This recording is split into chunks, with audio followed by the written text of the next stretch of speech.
This video is brought to you by Currently. Save time by skipping the wait at a charging station. Currently delivers charging to your car, your home, the office, wherever you want it. Download the app and use promo code OUTOFSPEC and get 30 days of free charging delivery. Hey guys, I'm Jordan Golson, and I'm here in Spain with the Lightyear Zero, which is a solar-powered car. And I'm going to give you a tour of it, give you some specs, and you'll see why this is the most efficient EV you can buy today. All right, so I only have a few minutes with this guy, so I'm going to try and do most of the design stuff here.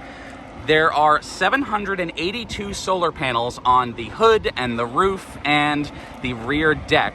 And so that's sort of what it looks like. Here it is from the front. You do have active shutters down there. They're closed most of the time while driving because it's so efficient with heat, but it is there if you need it.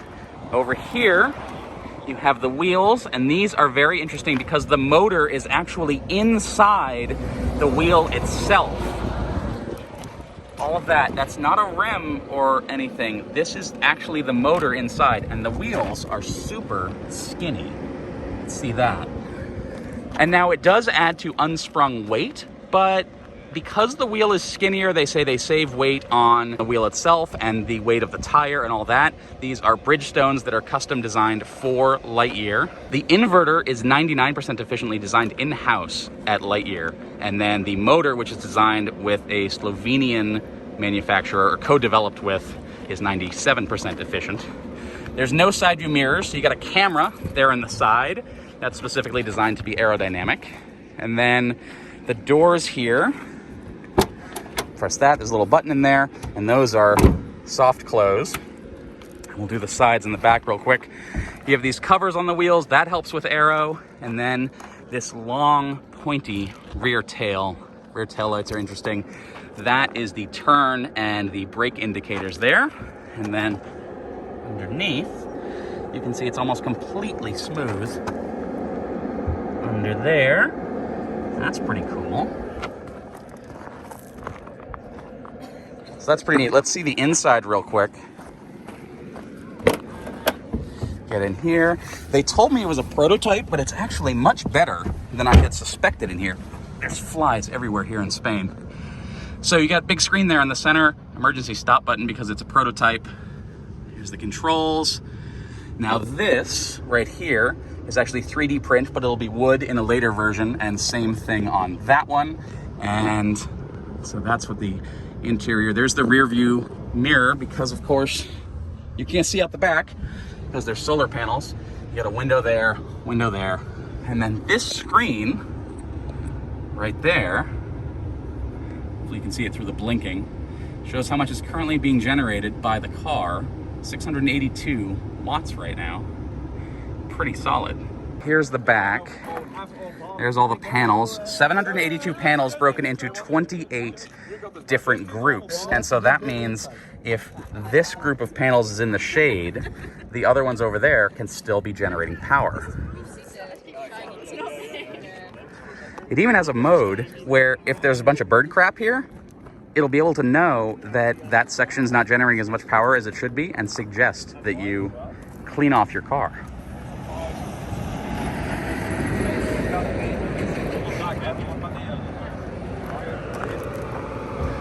There's the headlights, fog light there, and this is not quite complete, but it's close.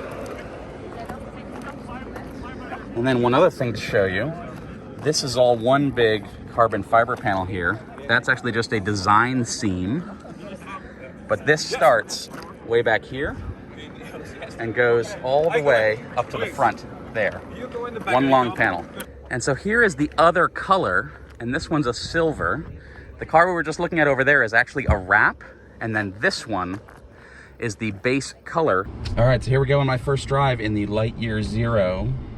Let's see how it does. Powered by the sun, generating 408 watts of power right now. So we're driving along and have some very interesting things going on. There's a lot going on here in our solar car. Steering nicely heavy, feels good. Very confident, car feels good. It feels like an EV. You just put your foot down and gain some speed and take your foot off, and it slows down. Pretty good. It's like every other EV, basically. You've got, you know, your speed there in the middle. On the left, it gives an indicator to tell how much power you're using, how much power you're gaining on regen. But the dial that's new is bottom left there, 420 watts of power being generated right now as we're driving along. And so obviously I'm using more than that driving at 60K, but that's just free energy to drive along with. So yeah, definitely this is important to remember, this is a prototype car, and it's near final-ish, but it is hand-built, and they're still working on the software and all that. And so it does have very heavy steering, which is not a bad thing. It just might be heavier than you expect on this one. But on the final, it will have nice, correct, predictable, like every other car, steering. But on this, once you get up to speed, it's not too bad. It reminds me of, I had an Alfa Romeo 4C, and that didn't have power steering. And it sort of reminds me of that, which is probably not a bad thing. No, that's also nice. So, other interesting things about the car, it has no mirrors, exterior mirrors, to improve aerodynamics. And you have a screen over here, and I've got another screen over there, and then a third screen here in the middle, all of which would not be allowed in the United States because no fun there. But here it improves aero, and they say should end up down below 0.19 drag coefficient, which is astonishingly good. It's better than any other production car as far as I know. So the sun went behind a cloud, that was rude of it, and down to 100 watts of power being generated. Now even less, only 50. We're gonna run out of electricity here.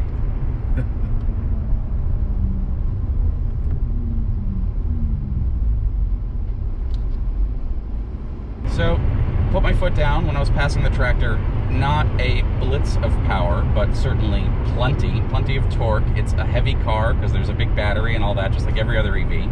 But it performs just like you'd expect, which I suppose is the idea. It's a solar car, but it's still a car. It still gets you from point A to point B. And that's really what Lightyear is trying to do here, is to normalize the idea that you can drive along here in Spain and generate 400 watts of power for free while you drive along, which is kind of crazy. So it does have one pedal driving that's on standard, and in normal mode, which is what we're in now, it can go up to 0.2 G, but really the limit here in the prototype is 25 kilowatts of generation from that, which at low speeds like this, we're never gonna get near that. But at high speeds on the highway, it would be a much less noticeable effect. In the final production vehicle, they're targeting 50 kilowatts, which is much better. And there is a more intense regen mode that can go up to 0.3 G, which will again be more useful at higher speeds when you can generate more power. The brake is not brake-by-wire. It is a mechanical brake, hydraulic. It is not connected to the regen system at all. So you just one pedal, and if that doesn't slow you down enough, you can use the brake. So you got turn signals. Those are pretty normal. You have a cruise control stalk over here, and you know, all that stuff's pretty typical.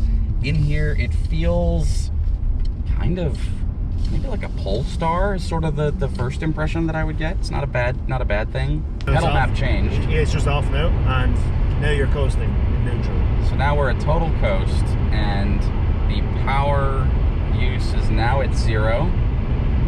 And so we're totally coasting.